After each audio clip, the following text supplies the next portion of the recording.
అదే RTV app వార్తల్ని క్షణాల్లో చదివే అవకాశం ఉంటుంది. ఒక న్యూస్ పేపర్, ఒక టెలివిజన్ ఛానల్ మీ చేతుల్లో ఎప్పుడూ ఉంటాయి. ఇరాన్ ఇజ్రాయెల్ యుద్ధానికి సంబంధించిన వార్ బ్రేకింగ్ న్యూస్ మళ్ళీ ముందుకు వచ్చేసింది ఆర్టీవీ. మరీ ముఖ్యంగా ఇరాన్ ఇజ్రాయెల్ యుద్ధం మరీ ముఖ్యంగా చూసుకుంటే ఇది ఇజ్రాయెల్ ఇరాన్ కన్నా ఇప్పుడు ఇరాన్ వర్సెస్ అమెరికాగా మారిందా అంటే అవుననే మాట వినిపిస్తోంది. ఎక్కడ ఎప్పుడు ఎలా కీలక మలుపు చోటు చేస్తున్న అంశానికి సంబంధించి ఒక చిన్న పాయింట్ చెప్పేసి నేరుగా మీకు ఎక్స్ప్లెనేషన్లోకి వెళ్ళే ప్రయత్నం చేస్తాను.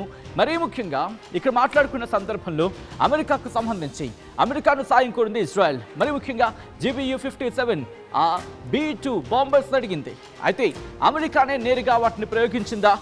అమెరికా ఇజ్రాయెల్ కలిపి వీటి మీద దాడి చేశాయా? దీనికి సంబంధించి పూర్తి స్థాయిలో డిస్కషన్ జరుగుతుంది. అసలు ఎంతకీ ఈరోజు ఎలా దాడి చేయగలిగింది, ఆ న్యూక్లియర్ సైట్ ఎక్కడుంది, ఆ న్యూక్లియర్ సైట్ని ఎలా కొట్టగలిగింది, దీనికి సంబంధించి డీటెయిల్గా మాట్లాడుకుందాం గ్రాఫిక్స్ రూపంలో.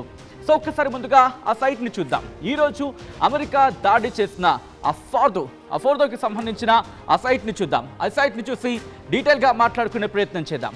ఎందుకంటే ఇక్కడ కీలకంగా మారుతుందనే చెప్పుకోవాలి. ఆ సైట్కి సంబంధించి ఇక్కడ మీరు చూడొచ్చు, ఇదిగోండి, ఇది ఆ Iran underground nuclear site ఫార్దోకి సంబంధించి మీరు చూస్తున్నారు కదా, ఇదిగో ఇది టనల్ ప్రవేశం, దాంతోపాటు ఇదంతా సపోర్టింగ్ బిల్డింగ్, ఇదంతా చెక్ పాయింట్, ఇది ఇంత భద్రతా వలయం ఉంటుంది. ఇంత భద్రతా వలయం ఉండి ఈ టనల్ ప్రవేశం ఇదిగో మీరు చూడొచ్చు. టనల్ ప్రవేశానికి సంబంధించి at the same time check పాయింట్కి సంబంధించి ఇవన్నీ కూడా మీరు చూడొచ్చు. ఇది సపోర్టింగ్ బిల్డింగ్, దాంతోపాటు ఇదంతా కూడా భద్రతా వలయం. ఎంత ఉన్న ఈ బిల్డింగ్కి సంబంధించి, ఎంత ఉన్న ఈ జాగాకు ఎలా వెళ్ళగలిగింది, ఇంత ఇంత ఇంత దృఢంగా ఉన్న ఇక్కడికి ఎలా వెళ్ళగలిగింది, ఇక్కడ లోపలికి ఎలా చొచ్చుకు వెళ్ళగలిగింది, మరి ముఖ్యంగా ఫార్దోకి సంబంధించి ఎలా చొచ్చుకు వెళ్ళింది, ఎందుకు దీన్ని కొట్టే ప్రయత్నం చేస్తుంది, ఎందుకు ఎంత కీలకం అంటే కనుక దాదాపుగా ఇది 300కి సంబంధించి ఇప్పుడు అంతా ఇంత కనుక ఏకంగా ఒక పర్వతం కిందన ఉంది. మనకి చూడడానికి ఇలా కనిపిస్తుంది, కానీ ఒక 300 అడుగులకి సంబంధించి మాట్లాడుకున్న సందర్భం లోపల ఉంది. అందుకే దీన్ని కొట్టడానికి ఇజ్రాయెల్ తరం కాలేదు. మరి ముఖ్యంగా నటాంజ్ను కొట్టింది, దాంతోపాటు ఇస్ఫహాన్ను కొట్టిపడేసింది, కానీ ఫార్దోకి సంబంధించి అటాక్ చేయడానికి మాత్రం ఇజ్రాయెల్ తరం కాలేదు. దాంతో అమెరికా సాయం కోరింది. దీంతో అమెరికా ఇజ్రాయెల్కి ఇస్తుంది అనుకున్నారు, కానీ అమెరికా ఇజ్రాయెల్కి ఇవ్వలేదు. తానే నేరుగా రంగంలోకి దిగి దీన్ని కొట్టిపడేసింది. మరి ఇజ్రాయెల్ తరం కానిది అమెరికా వల్ల ఎలా అయ్యింది? అమెరికా ప్రయోగించిన ఆ వజ్రాయుధం ఏంటి? ఇప్పుడు ఒకసారి డీటెయిల్గా ఆ మిజైల్ గురించో, లేకపోతే ఆ క్షిపణి గురించో, లేకపోతే ఆ జెట్స్ గురించో మాట్లాడుకునే ప్రయత్నం చేద్దాం. Let's go for the missile. ఒకసారి వాటిని చూసే ప్రయత్నం చేద్దాం. దీన్ని ఢీకొట్టడానికి ఉపయోగించిన ఆ బాంబును చూసే ప్రయత్నం చేద్దాం. Here it is. మీరు చూస్తే కనుక ఇజ్రాయెల్ చివరి ఆయుధం. ఎందుకు ఇజ్రాయెల్ చివరి ఆయుధం అన్నారంటే కనుక ఇజ్రాయెల్కి సంబంధించి ఇజ్రాయెల్ అమెరికాను కోరింది. ఇజ్రాయెల్ అమెరికాను కోరిన సందర్భంలో ఇజ్రాయెల్ అమెరికాను కోరిన తర్వాత అమెరికా వెళ్ళి ఈ బాంబుతో ఆ స్పాట్ని కొట్టింది. మీరు చూడొచ్చు, దీనికి సంబంధించి పూర్తిగా ఇది లేజర్ సెన్సర్. ఒకసారి నేను దగ్గరికి వెళ్ళే ప్రయత్నం చేస్తాను. ఇక్కడ మీరు చూస్తున్నారు కదా, ఇదిగో ఇది లేజర్ సెన్సార్. ఇక్కడ మీకు బ్లింక్ అవుతుంది కదా, ఇది లేజర్ సెన్సార్. దాంతోపాటు దీని బరువు మొత్తం చూసుకుంటే కనుక 13,600 కిలోల బరువు ఉంటుంది. దాంతోపాటు మీరు చూస్తే ఇది రిట్రాక్టబుల్ గైడెడ్ ఫిన్స్. ఇదిగో ఇక్కడ మీకు గీతలా కనిపిస్తున్నాయి కదా, ఇవి రిట్రాక్టబుల్ అంటే ఫర్ సపోజ్ ఇలా ఉంటుంది కదా, ఇది ఇలా ఉంది కదా, సో ఇలా వింగ్స్ ఇలా తెరుచుకుంటాయి. అంతవరకు ఇలా ఉంటుంది, ఇలా ఉంది కదా మిజైల్ ఇది. సో ఈ మిజైల్కి సంబంధించి ఇలా వింగ్స్ తెరుచుకుంటాయి, ఆ ఫిన్స్ అంటే ఈ రెక్కలు తెరుచుకున్నట్టు భావించవచ్చు. ఈ తోకకు సంబంధించి ఇది ఉంది కదా, అవి ఓపెన్ అప్ అంటే ఇన్ఫ్యాక్ట్ బయట చెప్పాలి విధంగా తెరుచుకోగలవు, మూసుకోగలవు, అటువంటివి మాట. దాంతోపాటు దీని బరువు మొత్తం దీని బరువుకి సంబంధించి మాట్లాడుకున్న సందర్భంలో 13,600 కిలోల బరువు. ఇది 20 అడుగుల పొడవు ఉంటుంది. ఈ మిజైల్ మొత్తంగా, ఈ బాంబు మొత్తం 20 అడుగుల పొడవు ఉంటుంది. దీనికి సంబంధించి స్పెసిఫికేషన్స్ గురించి మాట్లాడుకున్న సందర్భంలో ఇది 6.2 మీటర్ల లాంగ్కి సంబంధించి స్ట్రైక్ చేయగలదో, లేకపోతే దానికి సంబంధించి మాట్లాడుకున్న సందర్భం. దాంతోపాటు దీని వెయిట్ 13,600 కిలోలు. ఒక్కసారి దీనికి తర్వాత వెళ్ళే ప్రయత్నం చేద్దాం. ముందుగా మిజైల్కి సంబంధించి మాట్లాడుకుందాం. ఒకసారి దీని గురించి మాట్లాడుకుందాం. సో దీనికి సంబంధించి మాట్లాడుకుంటే దీని స్పెసిఫికేషన్స్ గురించి మాట్లాడుకున్న సందర్భంలోని ఇది 2,400 కేజీలు. గుర్తుపెట్టుకోండి, 2,400 కేజీల బరువున్న ఆ మిజైల్కి సంబంధించి అంటే అంత ఎక్స్ప్లోసివ్స్ని క్యారీ చేయగలదు. దీని లోపల 2,400 కేజీల బరువున్న ఎక్స్ప్లోసివ్స్ ఉంటాయి. ఇది ఎలా కొడుతుందంటే మీరు చూడొచ్చు, ఇదొక భాగం మీరు చూస్తున్నారు కదా, దాంతో పాటు ఇదో భాగం అదో భాగం ఇలా ఇవి ఎలా వర్క్ చేస్తాయంటే డ్రిల్ చేసుకుంటూ స్ట్రైక్ చేసిన డ్రిల్ చేసుకుంటూ వెళ్తే అది ఎలా వెళ్తాయనేది కూడా నేను మీకు చెప్పే ప్రయత్నం చేస్తాను. అయితే వీటికి సంబంధించి ఆ 2 రకాల ఎక్స్ప్లోజివ్స్ AFX 757 దాంతోపాటు PBXN 114 ఈ 2 రకాల పేలోడ్స్ని, ఈ 2 రకాల ఆ బాంబ్స్ని, ఆ మెటీరియల్స్ని, ఎక్స్ప్లోజివ్స్ని తీసుకువెళ్ళగల సత్తా ఈ మిసైల్కి ఉందని చెప్పాలి, బాంబుకు ఉందని చెప్పాలి. ఇక్కడ నుంచి దీన్ని మోసుకు వెళ్ళాలంటే సాధారణ ఫైటర్ జెట్స్ వల్ల కాదు. దీన్ని మోసుకు వెళ్ళాలంటే మామూలు ఫైటర్ జెట్ వల్ల కాదు. అందుకనే దీనికోసం B2 అనే విమానాన్ని ఇప్పుడు ఆ B2కి సంబంధించి మాట్లాడుకునే ప్రయత్నం చేద్దాం. B2కి సంబంధించి ఆ విమానాన్ని మాత్రమే, ఆ ఎయిర్ క్రాఫ్ట్ మాత్రమే మోసుకు వెళ్ళగలదు. ఒకసారి ఆ ఎయిర్ క్రాఫ్ట్ని చూసే ప్రయత్నం చేద్దాం. ఎందుకంటే ఈ మిసైల్ని మోసుకు వెళ్ళాలంటే దీనివల్ల మాత్రమే సాధ్యమవుతుంది. ఎందుకంటే ఇది మాత్రమే బాంబుని మోసుకు వెళ్ళగలే విమానం ఇది B2 stealth bomber. B2 stealth bomber అంటారు. దాంతోపాటు GBU-57ని విడుదల చేయగల సామర్థ్యం దీనికి మాత్రమే ఉంది. అఫ్కోర్స్ మిగతా వాటికి ఉన్నాయి కానీ బట్ అంతటి వేగంతో, మరి ముఖ్యంగా అంత ఆల్టిట్యూడ్కి వెళ్ళిన తర్వాత అంత ప్రిసైజ్డ్గా, అంటే ఒక ఎత్తుకు వెళ్ళిన తర్వాత ఒక టార్గెట్ని వెంటనే కొట్టాలి. లేట్ ఉంటే ఇబ్బంది. లేట్ కనుక అయ్యిందనుకోండి అది శత్రు దేశాలకు తెలిసే అవకాశం ఉంటుంది. దాంతోపాటు వాళ్ళ ఎయిర్ డిఫెన్స్ సిస్టమ్ యాక్టివేట్ అయ్యి పూర్తిగా ఈ విమానాన్ని అట్ ద సేమ్ టైం ఆ మిసైల్ని, ఆ ప్రయోగించిన బాంబుని పూర్తిగా పేల్చేసే అవకాశం ఉంటుంది. సో ఈ నేపథ్యంలోనే ఇది మాత్రమే దీన్ని మోసుకు వెళ్ళగలదు. సో దీనికి సంబంధించి 2017లోని వీటికి సంబంధించి 4 టెస్టులు జరిగాయంటే అర్థం చేసుకోవచ్చు. దీంతో పాటు మాట్లాడుకున్న సందర్భంలో ఇంకా అనేక రకాలు ఉన్నాయని చెప్పుకోవచ్చు.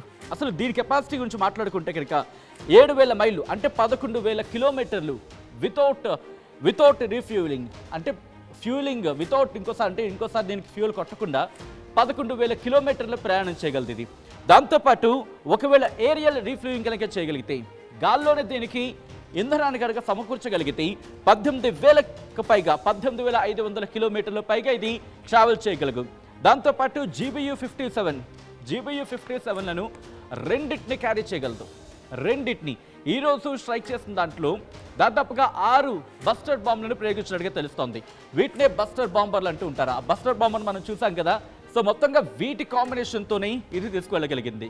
సో ఇక్కడి నుంచి నేరుగా మనం ఒక్కసారి మాట్లాడుకునే సందర్భంలో ఒక్కసారి ఈరోజు విజువల్స్ని చూసే ప్రయత్నం చేద్దాం. ఈ రోజుకి సంబంధించి కొట్ట పక్షంలో, ఈ రోజుకి సంబంధించి స్ట్రైక్ చేసిన సందర్భంలో ఒకసారి ఆ విజువల్స్ని ఆన్లైన్ చూపించే ప్రయత్నం చేద్దాం. ఎందుకంటే ఆ ప్రిసైజ్డ్గా వెళ్ళి కొట్టగలిగింది B2 ఈ స్టెల్త్ బాంబర్తో ఆ బంకర్ బాంబ్ని ఢీకొట్టింది అమెరికా. ఈ నేపథ్యంలోనే అసలు ఎలా ఈ బంకర్ బాంబ్కి సంబంధించి మాట్లాడుకుంటే దీనికన్నా GBU-43B ఉంది. అది 9 మీటర్ల పొడవుగా మాట్లాడుకుంటున్న సందర్భం. దాంతోపాటు 9,800 కేజీల సామర్థ్యం, 8,500 కేజీల ఎక్స్ప్లోజివ్స్ని మోసుకువెళ్ళగల సామర్థ్యం ఉంది. GBU-28 కూడా ఉంది.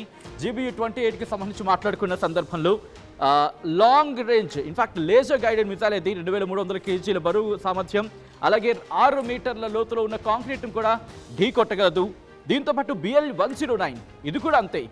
ఇది కూడా దాదాపుగా 240 కేజీల ఎక్స్ప్లోజివ్స్ని క్యారీ చేస్తూ కాంక్రీట్ని 1.2 మీటర్ల నుంచి 1.8 మీటర్ల లోతులో ఉన్న రీఎన్ఫోర్స్డ్ కాంక్రీట్ కూడా కొట్టి పరేయగలం. ఇది GBU-28ని 1991లో గల్ఫార్లో ఇరాక్ మీద ప్రయోగించిన సందర్భం, అక్కడ ఇరాక్ కమాండర్కి సంబంధించి. దాంతోపాటు BLU-109ని ఒక 100 వాటికి సంబంధించి మీకు గుర్తుందా, హెజ్బుల్లా చీఫ్ హసన్ నస్రల్లాను కొట్టిన సందర్భంలో ఒక 100 BLU-109ని ఉపయోగించింది అనే చర్చ జరుగుతూ ఉంటుంది. సో అంతటి సామర్థ్యం కలిగిన ఈ BLU, అంతటి సామర్థ్యం కలిగినవి ఈ బంకర్ బాంబర్స్ ఒక్కసారి ఎలా పనిచేస్తాయనేది ఈ విజువల్లో నేను మీకు చూపించే ప్రయత్నం చేస్తాను. ఒకసారి మీరు చూస్తే కనుక ఇదిగో ఇలా వెళ్తుంది. ఇలా వెళ్ళిన తర్వాత అదిగో ఆ లేజర్ గైడెడ్ మిసైల్ మీరు చూస్తున్నారు కదా, ఇక్కడ లేజర్ ఉంటుంది. లేజర్ వెళ్ళి ఢీ కొడుతుంది. అదిగో అలా వెళుతుంది, అలా లోపలికి వెళ్తూ ఉంటుంది. మీకు నార్మల్గా చూపించడానికి ఇలా ఉందా తప్ప దీనికి సంబంధించి మాట్లాడుకునే సందర్భంలో గ్రౌండ్ లేయర్స్ మీరు చూస్తున్నారు కదా, అది లోపలికి వెళ్ళిన తర్వాత మెల్లిగా వెళ్తుంది. వెంటనే పేలిపోదు, మొత్తం అంతా పేలిపోదు. ముందు కొంత, ఆ తర్వాత డ్రిల్ చేసుకుంటూ వెళ్తుంది. వెళ్ళి మొత్తంగా పేలుతూ మెయిన్ కోర్స్ ఏదైతే ఉంటుందో అక్కడికి వెళ్ళి పూర్తిగా దాన్ని ధ్వంసం చేస్తుంది. అమెరికా దగ్గర మాత్రమే ఉంది ఈ GBU-57 బంకర్ బస్టర్ అంటే అర్థం చేసుకోవచ్చు. దీని తర్వాత ఇంకొక గ్రాఫిక్ని చూసే ప్రయత్నం చేద్దాం. Moving on to the next graphic plate. ఈ బంకర్ బస్టర్ బరువు 13,600 కిలోలు ఉంటుందన్నమాట. మనం చూసాం కదా. దీని తర్వాత నెక్స్ట్ గ్రాఫిక్ని చూద్దాం.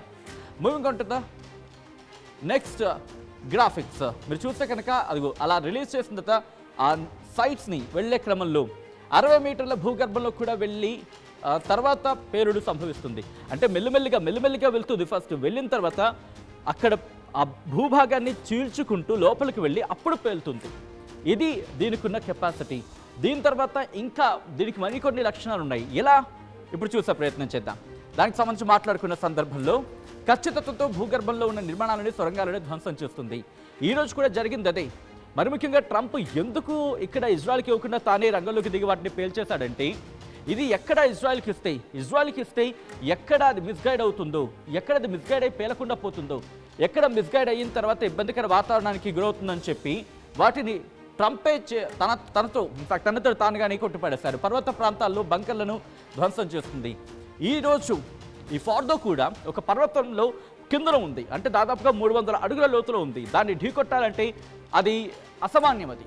సో అందుకే ఈ GBU-57 అఫ్కోర్స్ ఇంకా బంకర్ బాంబ్స్కి సంబంధించి మరికొన్ని ఉపయోగించిన చర్చ జరుగుతుంది. మొత్తం 6 బంకర్ బాంబులను ఉపయోగించి ఈరోజు అమెరికా ఫార్దో న్యూక్లియర్ ఫెసిలిటీని ధ్వంసం చేసిందని చర్చ జరుగుతుందంటే అర్థం చేసుకోవచ్చు. మొత్తంగా అయితే ఇది ఈరోజు అమెరికా ఇజ్రాయెల్కి సంబంధించి, అమెరికా ఇజ్రాయెల్ సంయుక్తంగా కలిపి ఇరాన్కి సంబంధించి మరీ ముఖ్యంగా ఇటు నటాంజ్ కావచ్చు, లేకపోతే దాంతోపాటు మనం మాట్లాడుకునే ఫార్దో కావచ్చు, ఇస్ఫాన్ కావచ్చు, వీటికి సంబంధించి ఈ మూడింటిని పేల్చేసిన పరిస్థితి, ధ్వంసం చేసిన పరిస్థితి అంటూ తీవ్రమైన చర్చ జరిగిందంటే అర్థం చేసుకోవచ్చు. ఇప్పుడు ఈ దాడి మరింత తీవ్రతరం అవుతోంది. ఇప్పుడు ఏం జరగబోతోంది? అమెరికా మీద దాడి చేయబోతుంది ఇరాన్. ఎందుకంటే రష్యా దగ్గర కూడా బంకర్ బాంబులు ఉన్నాయి. రష్యాకి సంబంధించి ఒక 1500 కేజీల FAB-1500 ఇది ఏకంగా 20 మీటర్ల లోతు వరకు వెళ్ళగలదని చర్చ జరుగుతోంది. మరి రష్యా కనుక రంగంలోకి దిగితే పరిస్థితి ఏంటి? ఇరాన్ సహకరిస్తే, ఇరాన్ రష్యా కనుక సంయుక్తంగా రంగంలోకి దిగితే అమెరికా ఏం కాబోతోంది?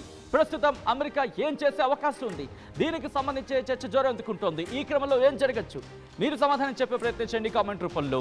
మొత్తంగా అయితే మాత్రం అమెరికా తన దగ్గరున్న ఆ వజ్రాయుధాన్ని ప్రయోగించింది ఇరాన్ మీద. పరిణామాలు ఎలా ఉండబోతున్నాయి? ముందు చూడాల్సిందే. సో ఏం జరగబోతుంది అనేది ఒకసారి మీరే చెప్పండి. ఈరోజు జరిగిన దాడికి సంబంధించిన ఆ దృశ్యాలని మీ ముందుచ్చే ప్రయత్నం చేస్తుంది. అంతకన్నా ముందు ఒక్కసారి ఆ మ్యాప్ని మీరు చూసే ప్రయత్నం చేస్తే కనుక యుఎస్కి సంబంధించి ఈరోజు దాడి చేసిన ఆ ఫోర్దోకి సంబంధించి నటాంజ్, అలాగే ఇస్ఫహాన్, ఫోర్దో మీరు చూస్తున్నారు కదా, ఆ 3 స్టార్స్ లా కనిపిస్తున్నాయి. ఆ 3 అవే ఈరోజు దాడి చేస్తుంది. B-2 బాంబర్ ఆ విమానాన్ని మీరు చూస్తున్నారు. అది క్యారియర్ కింద చెప్పుకోవాలి. దాంతోపాటు కింద ఉంటుంది, ఆ కింద భాగంలో ఉంటాయి ఈ GBU కావచ్చు, లేకపోతే ఈ బంకర్ బాంబ్స్. ఈరోజు ఇప్పుడు ఏం జరగబోతున్న ఆసక్తికరంగా మారుతుంది. ఎందుకంటే ఇప్పటికీ ఇరాన్ వార్నింగ్ ఇచ్చింది, అమెరికా గుర్తు పెట్టుకో, నువ్వు కనుక ఎంటర్ అయితే మిడిల్ ఈస్ట్లోనే కాదు, నీ ఎయిర్ బేసెస్ని, నీ మిలిటరీ బేసెస్ని ఇచ్చి పడేస్తాం, ఈడ్చి కొడతామని చెప్పించింది. మరి ఈ నేపథ్యంలో ఇరాన్ అదే పంథాతో ముందుకు వెళ్ళబోతుందా? ఏం జరిగే అవకాశం ఉంది? వేచి చూద్దాం. For latest updates on India-Pakistan, download RTV Live app.